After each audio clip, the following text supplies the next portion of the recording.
kita berdoa. Itulah pengakuan iman kami ya Tuhan. Kalau kami memiliki hidup yang berkemenangan, itu semua oleh karena Engkau yang memberikannya. Kami ini hidup bukan karena kami melihat, tetapi oleh karena kami percaya. Kami beriman.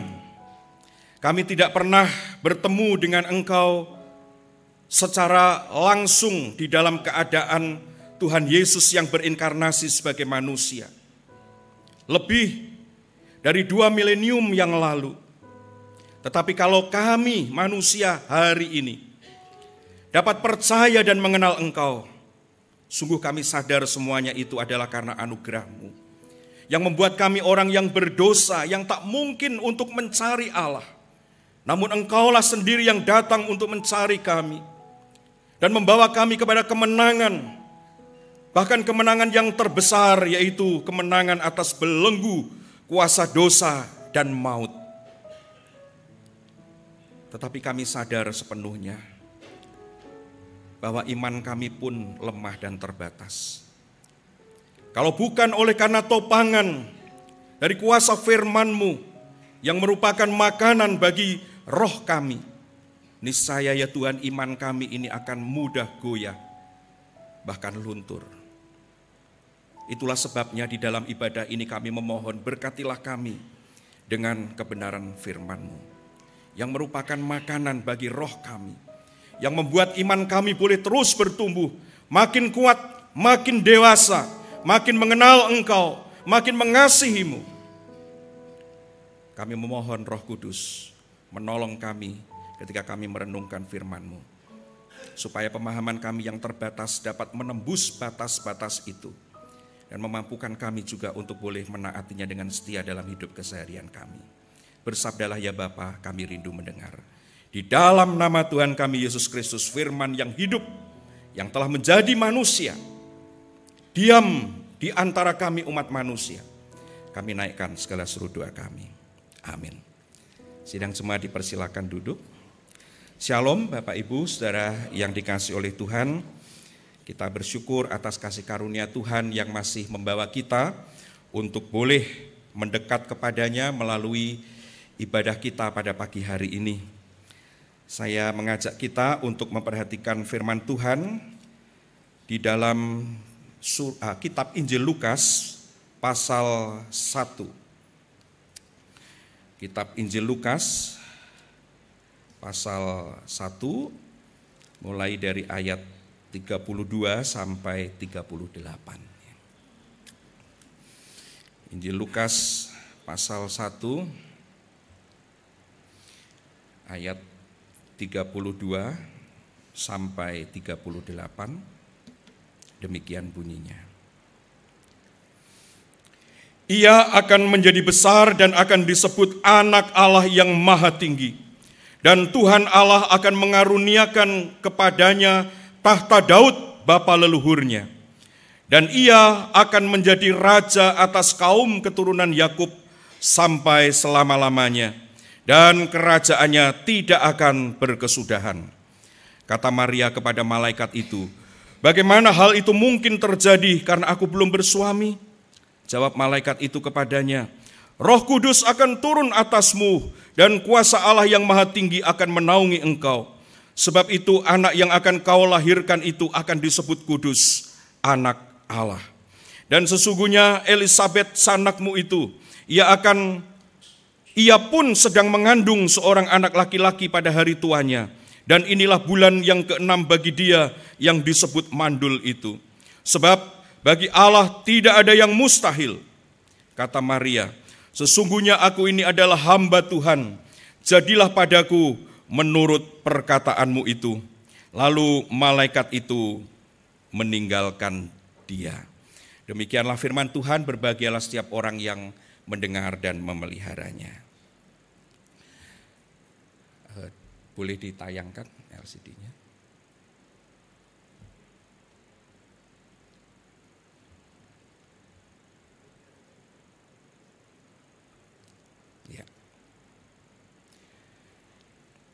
kita merenungkan sebuah tema anak yang dilahirkan. Ibu bapak saudara sekalian yang dikasihi Tuhan, akhir-akhir ini di tengah-tengah banjirnya informasi dan kebebasan orang menyuarakan pendapatnya, kita melihat bahwa hantaman terhadap iman Kristen itu begitu luar biasa. Bukan? Saya kalau memperhatikan tayangan-tayangan YouTube yang dibawakan oleh mereka yang berupaya untuk mendiskreditkan iman Kristen. Bahkan lebih-lebih dari mereka yang telah meninggalkan iman Kristen. Wah, saudara-saudara, luar biasa. Luar biasa. Dan yang paling sering dikemukakan saudara-saudara yang saya perhatikan adalah mereka mengangkat sebuah isu yang sesungguhnya adalah isu yang sudah sangat kuno. Tetapi itu saat ini terus-menerus diungkapkan. Orang Kristen itu mempertuhankan manusia.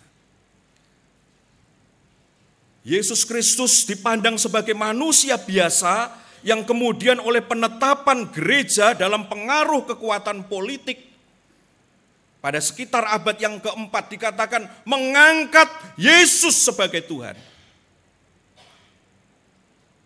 Dan kemudian mereka mengatakan bahwa orang Kristen adalah orang yang menuhankan manusia. Saudara-saudara, mereka berpendapat demikian antara lain oleh karena mereka melihat di dalam sejarah kekristenan sejak awal gereja mula-mula, itu sesungguhnya sudah terjadi pertentangan semacam ini, saudara-saudara. Kalau dilihat dari sudut pandangnya orang Yahudi, itu saja sudah jelas dianggap sebagai penghujatan. Bagaimana mungkin seorang manusia yang dilahirkan oleh seorang perempuan, dia dapat dianggap sebagai ilahi, dianggap sebagai Tuhan Allah mereka. Bagi mereka itu merupakan skandal, merupakan aib, merupakan penghujatan yang harus ditolak. Nah, tapi saudara-saudara, kita melihat bahwa perkembangan berikutnya juga ternyata makin parah. Nah, sehingga di dalam satu peristiwa saudara-saudara pada abad yang keempat, kira-kira tahun 319 Masehi, ada seorang rohaniwan ya dari gereja pada masa itu di Alexandria yang bernama Arius, yang kemudian mengajarkan sebuah ajaran bahwa Tuhan Yesus Kristus itu tidak sehakikat dengan Allah Sang Bapa. Tuhan Yesus itu adalah ciptaan yang tertinggi. Dia hanya ciptaan. Dia bukan sehakikat dengan Allah Sang Bapa pencipta itu. Saudara-saudara, ajaran ini kemudian ditentang oleh gereja pada waktu itu. Karena apa? Pengaruhnya di dalam masyarakat. Karena pada masa itu saudara-saudara kekuatan Romawi itu sebagai kekuatan dunia. Dan kaisar yang kebetulan pada waktu itu adalah Kaisar Konstantinus yang sudah menjadi Kristen. Pada waktu itu dia tidak menginginkan di dalam Pax Romana ya, kekaisaran Romawi itu terjadi perpecahan. Nah, gereja pada waktu itu memang sudah berkuasa, saudara-saudara. Pengaruh gereja di tengah masyarakat begitu luar biasa. Kalau gereja terpecah, maka otomatis di dalam masyarakat itu kisruh. Nah, di dalam situasi yang seperti ini, kekaisaran tentu punya kepentingan. Nah, kepentingannya apa? Kepentingannya untuk menjaga stabilitas itu. Bagaimana caranya? Waduh, kalau isu ini tidak segera diselesaikan, berbahaya. Maka Kaisar Konstantinus itu kemudian mengundang konsili, ya, semacam rapat sinode begitu saudara-saudara yang dihadiri oleh para uskup. Datang di kota Nikaia dan Konstantin adalah sebagai tuan rumah. Terjadilah perdebatan di sana saudara-saudara yang pada akhirnya memutuskan bahwa ajaran Arius yang kemudian dikenal dengan Arianisme itu sebagai ajaran yang ditolak oleh gereja. Yang hanya menganggap Tuhan Yesus Kristus itu sebagai ciptaan tertinggi. Dia tidak sehakikat dengan Allah Sang Bapa. Dia ilahi tetapi dalam pengertian bukan sehakikat dengan Sang Bapa, tetapi di bawahnya. Tapi gereja merumuskan sebuah ajaran mengenai Kristus yang punya kodrat ilahi sekaligus kodrat manusiawi. Adalah Allah yang sehakikat dengan Sang Bapa.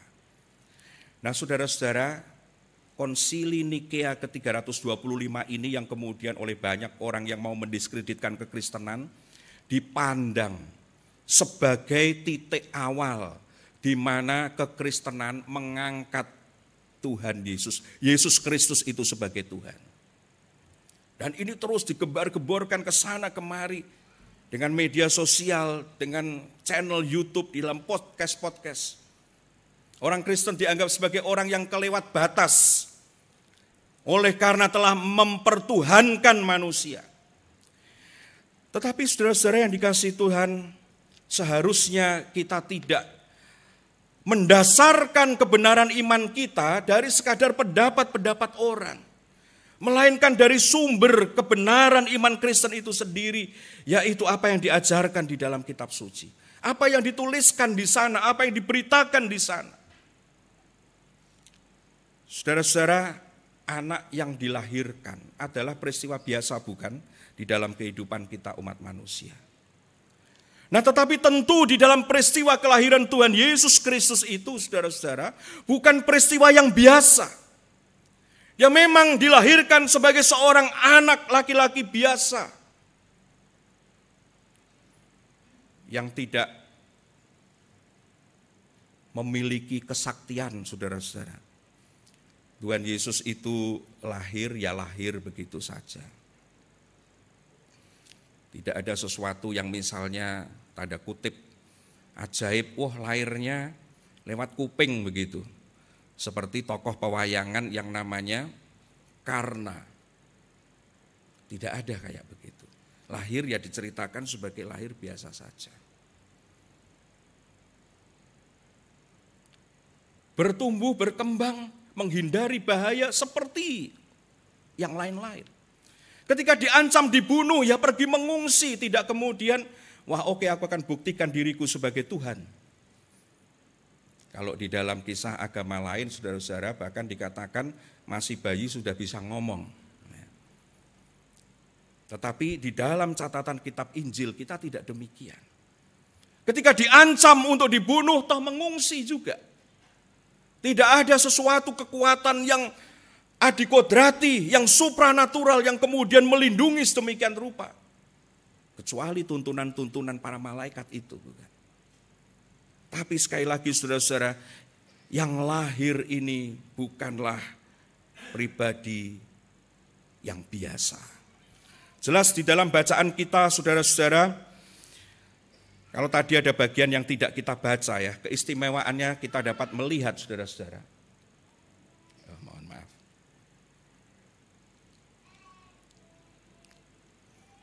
Ini dari sana atau pakai ini Pak?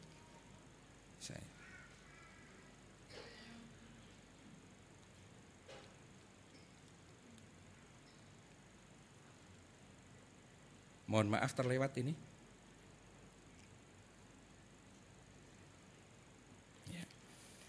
Saudara-saudara, kita lihat keistimewaannya. Bahwa dia yang dilahirkan ini adalah dia yang kelahirannya diberitakan oleh seorang malaikat Tuhan. Dalam catatan kita jelas, malaikat Gabriel. Saudara-saudara, di sepanjang Alkitab, kelahiran yang diberitakan secara istimewa itu tidak banyak, saudara. Kita melihat misalnya Ishak, kelahiran Ishak diberitakan oleh Teofani, penyataan diri Allah sendiri yang hadir. Disebut di dalam kitab Kejadian pasal 17, saudara-saudara, bagaimana ada 3 pribadi yang datang berkunjung kepada Abraham, lalu kemudian memberitakan tentang kelahiran Ishak. Lalu kita melihat contoh yang lain adalah Simson. Simson juga istimewa, oleh karena kelahirannya diberitakan oleh seorang malaikat Tuhan. Tapi toh yang lain tidak banyak, saudara-saudara. Nabi-nabi Tuhan yang lainnya tidak dicatat demikian. Di dalam perjanjian baru, Yohanes Pembaptis, berita kelahirannya disampaikan oleh malaikat Gabriel. Dan dia menjadi sosok yang istimewa sebagai suara yang memberitakan berita pertobatan kepada bangsa itu, menyiapkan jalan bagi Sang Mesias, jalan bagi Tuhan yang hadir itu. Dan yang pada akhirnya puncaknya adalah berita kelahiran Tuhan kita Yesus Kristus. Sebagaimana dicatat di dalam ayat-ayat yang sebelumnya, seorang malaikat datang, yaitu malaikat Gabriel itu. Salam hai engkau yang dikaruniai Tuhan menyertai engkau. Lalu kemudian dia berkata, jangan takut hai Maria, sebab engkau beroleh kasih karunia di hadapan Allah. Sesungguhnya engkau akan mengandung dan akan melahirkan seorang anak laki-laki, dan hendaklah engkau menamai dia Yesus. Yang memberitakan kelahirannya adalah seorang malaikat Tuhan. Ada keistimewaan di sana, saudara-saudara. Selanjutnya, kita melihat, saudara-saudara, bahwa kelahirannya ini telah dinubuatkan oleh para nabi Tuhan. Jadi ini bukan sebuah peristiwa yang kemudian begitu saja terjadi, melainkan ini merupakan rangkaian sejarah yang berabad-abad. Saudara-saudara, kalau kita membaca di dalam kitab Kejadian pasal 3 ayat 15. Di dalam kitab Kejadian itu sesungguhnya nubuat yang paling awal tentang hadirnya Sang Juru Selamat ini telah dinyatakan. Di dalam dunia teologi biasa disebut dengan istilah proto-evangelium. Injil dalam bentuknya yang paling awal. Rumusannya seperti apa? Kejadian 3 ayat 15. Aku akan mengadakan permusuhan antara engkau dan perempuan ini, antara keturunanmu dan keturunannya. Keturunannya akan meremukkan kepalamu dan engkau akan meremukkan tumitnya. Dalam pandangan teologi Kristen tradisional, sekali lagi ini disebut sebagai proto-evangelium. Berita Injil dalam bentuknya yang paling awal, yang diberitakan oleh Tuhan melalui nabinya Musa. Sedini manusia punya masalah besar jatuh ke dalam dosa, sedini itu juga berita Injil, keselamatan itu diberitakan. Selanjutnya, saudara-saudara, ada begitu banyak ayat-ayat tentang nubuat ini. Tapi misalnya saja di dalam kitab Ulangan pasal 18, di sana dinubuatkan tentang seorang nabi yang seperti Musa. Musa menuliskan, Ulangan 18 ayat 15, seorang nabi dari tengah-tengahmu, dari antara saudara-saudaramu, sama seperti aku, akan dibangkitkan bagimu oleh Tuhan Allahmu, dia yang harus kamu dengarkan. Wah, saudara-saudara, ayat ini biasanya dipelintir sedemikian rupa untuk menubuatkan seorang yang lain.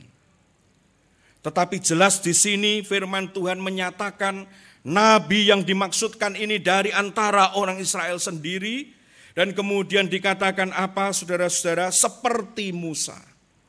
Ada ciri-ciri khusus seperti Musa. Dan ciri-ciri ini jelas hanya dipenuhi di dalam diri Tuhan Yesus Kristus. Bagaimana dia pernah mengungsi di Mesir. Bagaimana kemudian dia yang dipakai oleh Tuhan untuk membebaskan bangsanya dari perbudakan di Mesir. Dengan berbagai macam tanda-tanda mujizat yang ajaib itu. Dan selanjutnya, saudara-saudara, bagian-bagian yang paling terkenal dari Alkitab, kitab Nabi Yesaya.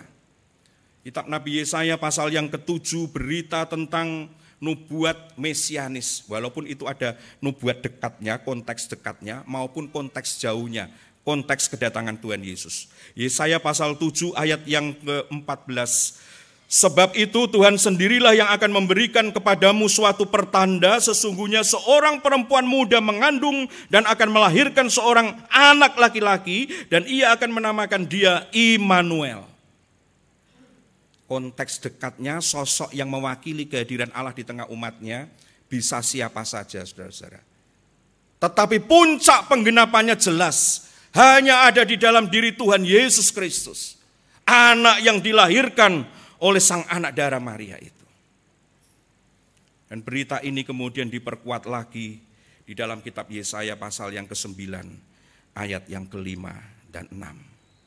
Sebab seorang anak telah lahir untuk kita, seorang putra telah diberikan untuk kita. Lambang pemerintahan ada di atas bahunya dan namanya disebutkan orang penasihat ajaib, Allah yang perkasa, Bapa yang kekal, Raja damai.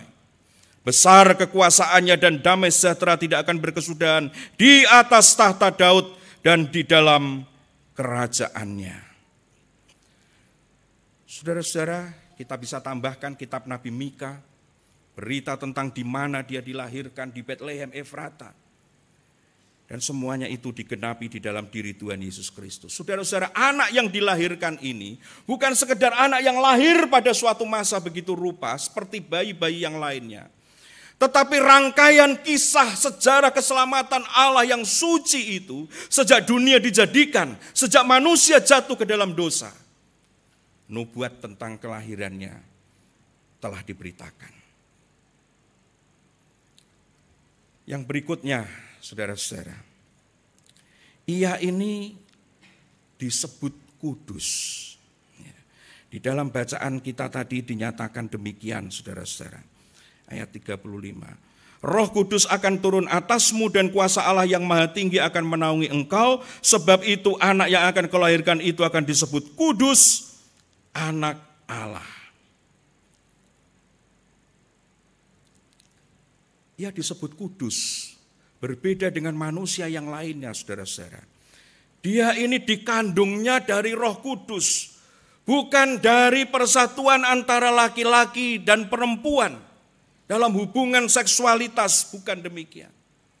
Tetapi Alkitab mencatat bahwa yang membuat Maria itu mengandung adalah kuasa Roh Kudus yang menaunginya. Dan jelas Maria sendiri menyatakan, bagaimana hal itu mungkin terjadi karena aku belum bersuami. Saudara-saudara, terjemahan yang lebih harafiah ini adalah, bagaimana mungkin aku belum pernah mengenal seorang lelaki pun. Atau di dalam Alkitab yang terjemahan terbaru, saudara-saudara, TB2 LAI, disebutkan di sana, aku belum pernah berhubungan dengan laki-laki. Dan itu, saudara-saudara, kalau kita lihat di dalam ayat yang ke-39, saudara-saudara. Beberapa waktu kemudian berangkatlah Maria. Kalau di dalam LAI TB2 itu beberapa hari kemudian. Artinya, saudara-saudara, dari berita yang dibawa oleh malaikat itu, kemudian kepada saat Maria mulai mengandung, itu segera, saudara-saudara. Dari Maria adalah seorang perawan yang menerima berita bahwa dia akan mengandung oleh Roh Kudus, dan kemudian dia mengandung, ini merupakan kesegeraan. Waktu diberikan berita itu belum, tetapi Alkitab mencatat segera setelah itu Maria mengandung. Oh, saudara-saudara, banyak tuduhan tentang hal ini yang mengatakan, wah itu korban pemerkosaan, wah itu adalah sebenarnya dia melakukan perzinahan dan seterusnya. Tetapi kita hidup oleh karena percaya kita akan berita dari firman Tuhan ini, saudara-saudara. Sang bayi ini adalah bayi yang istimewa, anak yang dilahirkan ini adalah anak yang istimewa, yang disebut kudus. Karena kejadiannya di dalam rahim sang perawan itu adalah oleh karena kuasa Roh Kudus. Kuasa Allah yang maha tinggi sendiri. Saudara-saudara yang dikasihi oleh Tuhan, perbedaan anak ini dengan anak-anak yang lain dan manusia-manusia yang lain, bahwa dia tidak dikandung di dalam dosa. Kalau kita manusia, saudara-saudara, semua dikandung di dalam dosa. Sama seperti Daud mengatakan, aku berdosa sejak dari dalam kandungan. Dia merupakan buah dari hubungan antara laki-laki dan perempuan dan manusia yang jatuh di dalam dosa. Tetapi Tuhan kita Yesus Kristus tidak demikian. Dia dinaungi oleh kuasa Roh Kudus, dilindungi dari noda dosa. Dan itu sebabnya dia disebut kudus. Yang berikutnya, saudara-saudara, dia disebut sebagai anak Allah yang maha tinggi. Saudara-saudara, kalimat anak Allah ini bukan sesuatu yang sepele pada masa itu. Kenapa? Ini sesungguhnya adalah gelar yang dipakai oleh Kaisar Romawi, saudara-saudara, pada masa itu. Yang pertama, ketika masih ada 3 orang yang memimpin, saudara-saudara ya. Ada Mark Antony, lalu kemudian Julius Caesar. Nah, Julius Caesar ini, saudara-saudara, pada waktu dia menjadi penguasa Romawi, ini belum kekaisaran, saudara-saudara. Tetapi Julius Caesar ini pada waktu itu masih memerintah bersama Mark Antony dan juga Octavianus. Mereka ini 3 orang pemimpin Romawi. Nah, pada sekitar tahun 42 Masehi, saudara, Senat Romawi menetapkan Julius Caesar itu sebagai Divus Julius, Julius Sang Allah. Nah, lalu kemudian, saudara, setelah Julius Caesar ini mati, dia digantikan oleh Octavianus yang bergelar Augustus, yang biasa disebut dengan Kaisar Agustus. Nah, Kaisar Agustus itu memerintah sebagai Kaisar Romawi mulai tahun 27 sebelum Masehi sampai dengan tahun 14 Masehi, saudara. Dia ini menggunakan gelar Divi Filius, yang artinya adalah anak Allah, putra Allah. Saudara-saudara, iman Kristen ketika menyatakan Yesus Kristus ini sebagai putra Allah, hendak menyatakan sebuah kebenaran yang sangat penting, saudara-saudara. Bukan sekedar Divi Filius, tetapi di sini dikatakan anak Allah yang maha tinggi. Kaisar Roma boleh pakai gelar anak Allah.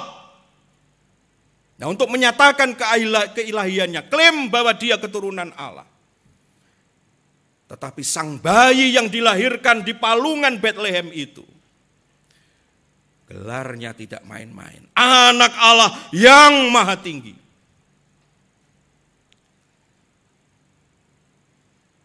Lalu kemudian yang selanjutnya, saudara-saudara, bayi yang atau anak yang dilahirkan ini, dia adalah raja yang kekal. Bukan seperti kekaisaran Romawi pada waktu itu, kaisar mati lalu kemudian selesai, digantikan oleh kaisar yang lain. Dan bahkan kemudian kekaisaran Romawi toh runtuh juga. Tetapi firman Tuhan menyatakan kepada kita sifat kekal dari sang anak yang dilahirkan ini. Dikatakan tadi di dalam ayat yang di atasnya, saudara-saudara, dikatakan demikian. Ia akan menjadi besar dan akan disebut anak Allah yang maha tinggi, dan Tuhan Allah akan mengaruniakan kepadanya tahta Daud bapa leluhurnya, dan ia akan menjadi raja atas kaum keturunan Yakub sampai selama-lamanya, dan kerajaannya tidak akan berkesudahan. Kerajaannya tidak akan berkesudahan. Dia raja yang kekal, yang kerajaannya tidak dibatasi oleh kefanaan dunia ini, tetapi kerajaannya selama-lamanya. Bayi ini, anak yang dilahirkan ini bukan anak biasa. Karena dia disebut sebagai raja yang kekal. Dan bagian yang terpenting, saudara-saudara, tidak ada di dalam bacaan kita ini, tetapi sama yang memberitakan berita itu adalah malaikat Tuhan. Kalau ini tadi kepada Maria, kita bisa bandingkan dengan bacaan kita di dalam Matius pasal 1. Malaikat itu menyampaikan berita kepada Yusuf tunangan Maria tentang anak ini. Siapakah dia? Disebutkan yang selanjutnya, ia adalah juru selamat umat manusia. Kalau tadi kepada Maria diberitakan demikian, kepada Yusuf diberitakan demikian, Matius 1 ayat 21. Ia akan melahirkan anak laki-laki dan engkau akan menamakan dia Yesus, karena dialah yang akan menyelamatkan umatnya dari dosa mereka.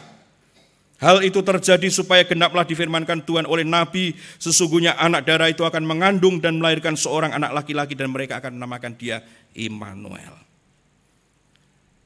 Saudara-saudara, ketika bayi itu telah dilahirkan, anak itu telah dilahirkan. Kita melihat catatan di dalam Injil Lukas, berita malaikat Tuhan kepada para gembala di padang Efrata.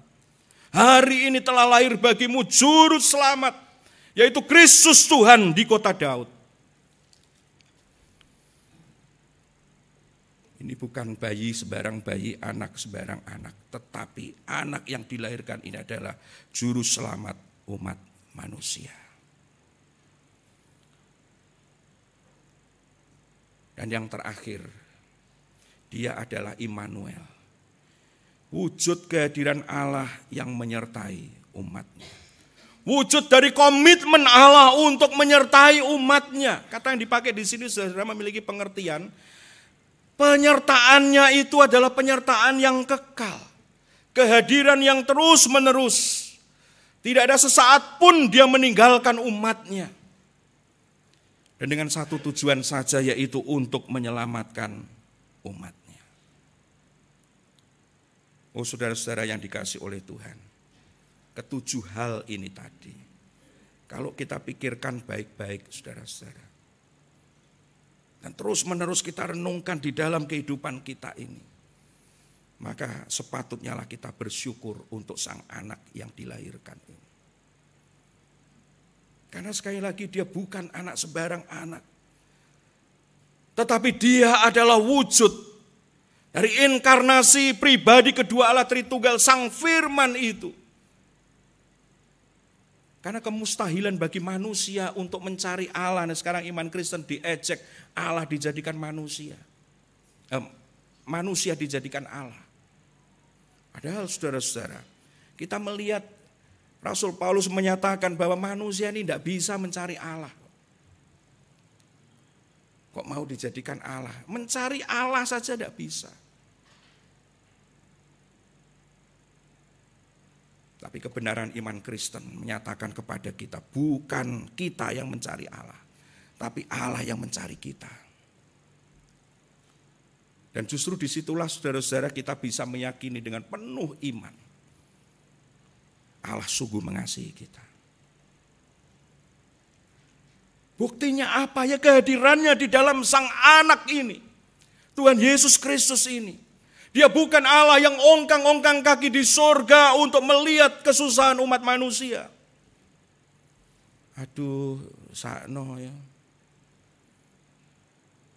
Uripe wong donya.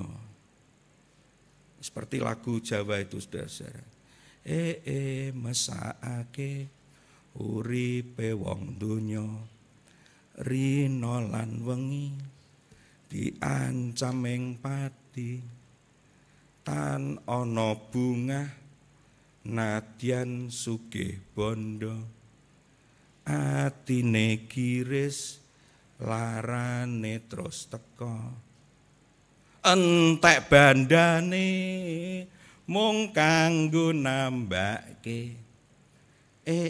Mesake uripe wong donya. Nah, Tuhan kita tidak cuma nonton ongkang-ongkang kaki dari surga. Sakake wong donya. Tapi dia datang. Datangnya dalam wujud seorang anak. Untuk apa saudara-saudara? Untuk turut merasakan segala kesengsaraan kita sebagai manusia. Bagaimana manusia yang hakikatnya adalah debu tanah ini bergumul di dalam kehidupan di tengah dunia yang penuh dengan tantangan dan pencobaan itu. Dan vonisnya jelas, yaitu kebinasaan. Dan bukan kebinasaan artinya selesai, tidak ada apa-apa, tetapi penghukuman yang kekal. Allah menyatakan kasih-Nya kepada kita dengan tidak berteori, dia datang ke dalam dunia. Dan semua sengsara manusia itu dialaminya. Hidup di dalam kemiskinan, hidup di dalam ancaman pembunuhan sejak dari masa bayinya. Hidup di dalam kerja keras. Ya, hidup sebagai tukang kayu, bekerja, ini luar biasa. Lalu kemudian ketika memberitakan firman Tuhan, disalah mengerti, dicemooh, diejek, difitnah. Dan bahkan kemudian mati disalibkan. Oh saudara-saudara, semua kesengsaraan itu telah ditanggung di dalam diri sang anak yang diberikan kepada kita itu. Yang seolah-olah tidak berdaya di dalam kelahirannya, kehadirannya hanya sebagai seorang anak. Tetapi dialah penggenapan akan seluruh rencana Allah yang berabad-abad telah diberitakan oleh para nabi. Berita kelahirannya disampaikan oleh malaikat Allah secara khusus. Dan bagaimana dia dilahirkan di dalam keadaan yang kudus. Dan menyatakan dirinya sebagai Allah yang maha tinggi itu. Allah yang maha tinggi tetapi yang bersedia untuk turun untuk menyelamatkan kita umat manusia ini. Menjadi juru selamat. Dan bersedia untuk menyertai kita di dalam segala kenyataan hidup kita. Dia Sang Immanuel yang dilahirkan ini saudara-saudara. Tidak meninggalkan kita ketika keadaan kita sedang terpuruk. Oh tidak. Tetapi dia turut merasakan penderitaan kita, kesusahan kita. Dan untuk membawa kita kepada kemenangan. Kuasa maut, kesengsaraan apapun juga tidak dapat memisahkan kita dari kasih Allah. Yang ada di dalam Kristus Tuhan kita itu. Sehingga lagu Jawa itu saudara-saudara kemudian diteruskan bukan? Oh haleluya, bejo awake dhewe nadyan kaya ngene ning Gusti berkahi. Saudara, kita sebenarnya sama dengan umat manusia yang lain hidup di dalam kesengsaraan oleh karena belenggu kuasa dosa dan maut itu. Tetapi oleh karena hadirnya anak yang telah lahir bagi kita ini, Tuhan kita Yesus Kristus Juru Selamat dunia, kita menjadi orang-orang yang beruntung. Kan Rasul Paulus menyebut kita sebagai orang-orang yang lebih daripada orang-orang yang menang. Oleh Dia yang mengasihi kita. Bukan oleh karena kebaikan kita, tapi oleh Dia yang mengasihi kita. Saudara-saudara, jika demikian, masihkah iman kita akan digoyahkan? Dengan tuduhan yang menyatakan bahwa orang Kristen itu manusia kok dijadikan Tuhan. Saya kira kita tidak sebodoh itu. Yang kita pahami dari wahyu Tuhan, kebenaran firman Tuhan ini adalah Allah yang menjadi manusia. Kalau manusia menjadi Allah itu mustahil. Tetapi kalau Allah menjadi manusia, bagi Allah tidak ada yang mustahil. Saudara-saudara, tanamkan itu di hati kita. Jangan biarkan kita digoyahkan dengan apapun juga untuk kebenaran iman kita ini. Kita tidak sedang menuhankan manusia. Tetapi kita menuhankan Allah yang rela untuk menjadi manusia, membuktikan kasih-Nya yang tak terbatas itu. Yang sedia untuk bahkan turut di dalam penderitaan kita, merasakannya dan menolong kita, memberikan kekuatan kepada kita, membersamai kita, menyertai kita, dan memberikan kemenangan kepada kita. Kiranya persiapan kita untuk memperingati Natal pada tahun ini, saudara-saudara, membawa kita kepada semangat hidup. Oleh karena kita sadar Allah Sang Bapa itu telah memberikan yang terbaik bagi kita, yaitu Putra Tunggalnya Tuhan kita Yesus Kristus. Dia disebut kudus, anak Allah yang maha tinggi, kekuasaannya kekal tak terbatas. Mari andalkan Dia senantiasa. Ya, Dia beserta dengan kita. Saudara-saudara, saya mengajak kita mengambil saat teduh sejenak.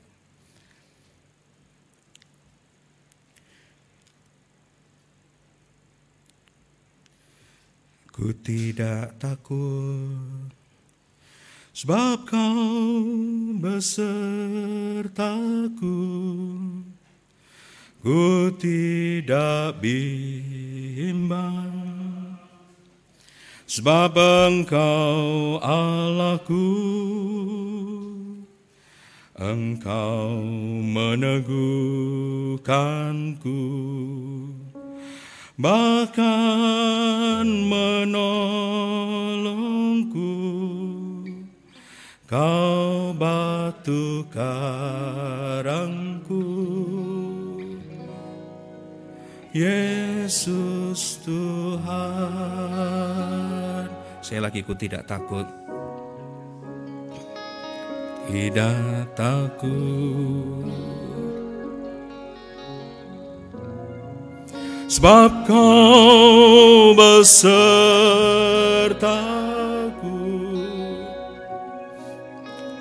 Ku tidak bimbang, sebab Engkau Allahku.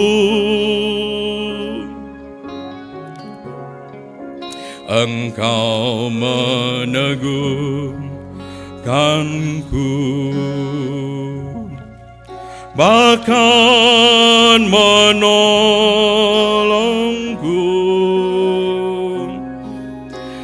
Kau batu karangku,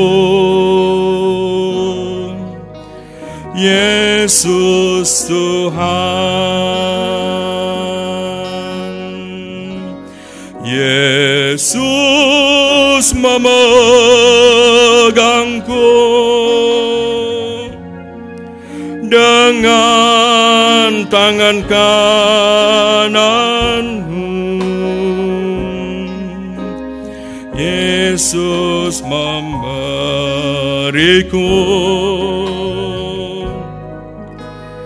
kemenangan. Yesus memegangku dengan tangan kanan-Mu.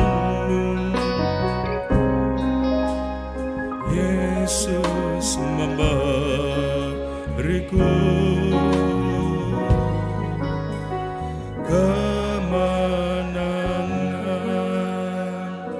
Saudara-saudara, apabila pada hari ini imanmu sedang tergoncang, kehidupanmu sedang di dalam keadaan yang rasanya tidak menentu, merasakan hari-hari kehidupan yang terasa berat untuk ditanggung, untuk dijalani, ingatlah selalu bahwa seorang anak telah diberikan bagimu.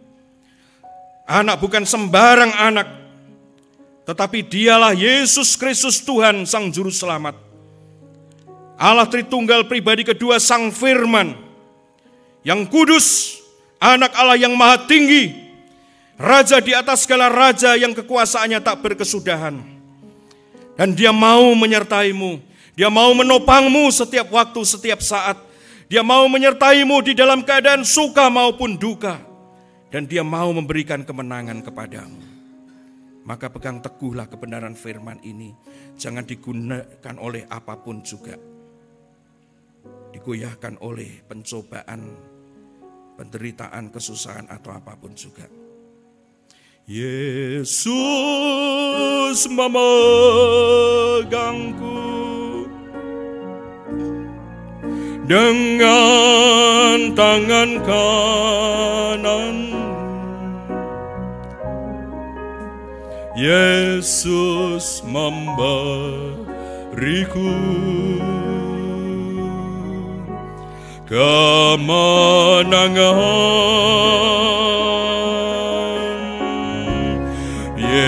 Yesus memegangku dengan tangan kanan. Yesus memberiku kemenangan.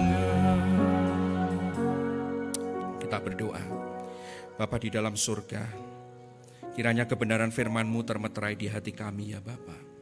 Engkau sesungguhnya telah memberikan yang terbaik dari-Mu, Putra Tunggal-Mu, yaitu Tuhan kami Yesus Kristus, yang rela datang sebagai seorang anak, seorang bayi di dalam ketidakberdayaan, bahkan di dalam banyak kesengsaraan, bahkan berpuncak pada kematiannya di atas kayu salib untuk menebus dosa-dosa kami. Sebagai wujud kasih-Mu yang terbesar, Engkau mengangkat kami yang hina ini di dalam Tuhan Yesus Kristus menjadi anak-anak-Mu. Ya Tuhan, kami mohon kiranya kebenaran iman ini tidak digoyahkan oleh berbagai macam ejekan, oleh berbagai macam cemoohan yang menganggap kami menuhankan manusia. Sebaliknya, kebenaran iman yang berdasarkan pengajaran firman-Mu adalah bahwa Tuhan Yesus Kristus adalah Allah yang datang menjadi manusia untuk mencari manusia, menyelamatkan manusia, menebusnya dari segala dosa dan memberikan keselamatan hidup yang kekal. Dan terus-menerus menyertai di dalam pergumulan kami sebagai manusia. Apabila ada di antara saudara kami yang sedang lemah imannya, bergumul dengan beban berat kehidupannya, Tuhan, biarlah kebenaran sabda-Mu ini boleh menguatkan mereka, meneguhkan mereka, untuk menyambut Sang Putra yang telah diberikan oleh Allah Bapa itu. Menjadi Immanuel, Allah yang senantiasa hadir, yang dapat diandalkan di dalam seluruh kehidupan, di dalam setiap waktu kesengsaraan. Tidak ada seorang pun di antara kami yang dibiarkan bergumul sendiri, tetapi Tuhan hadir, merasakan penderitaan itu dan mau menopang kami, membawa kami kepada kemenangan. Dalam kesempatan ini juga kami berdoa ya Tuhan, kiranya Engkau memberkati seluruh jemaat-Mu di tempat ini. Kasih karunia-Mu hadir, mencukupkan segala kebutuhan kehidupan mereka. Demikian juga Tuhan memberkati di dalam kerukunan rumah tangga.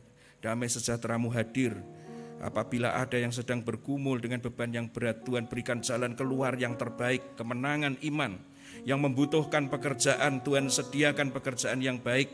Yang membutuhkan studi dan biaya-biaya untuk itu, Tuhan kiranya menyediakan juga berkat-berkat-Mu yang berkelimpahan dalam kehidupan mereka.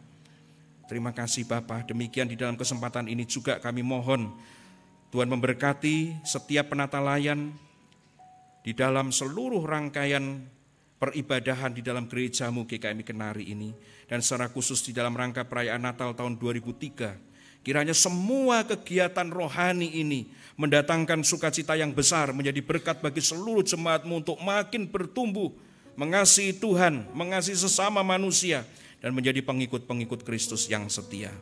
Tuhan juga karuniakan pertumbuhan iman dan hati dalam saudara kami yang akan menerima sakramen baptisan kudus yang akan datang, supaya boleh memiliki komitmen untuk mengembangkan berbagai macam karunia dan potensi dalam diri mereka sesuai dengan anugerah Tuhan.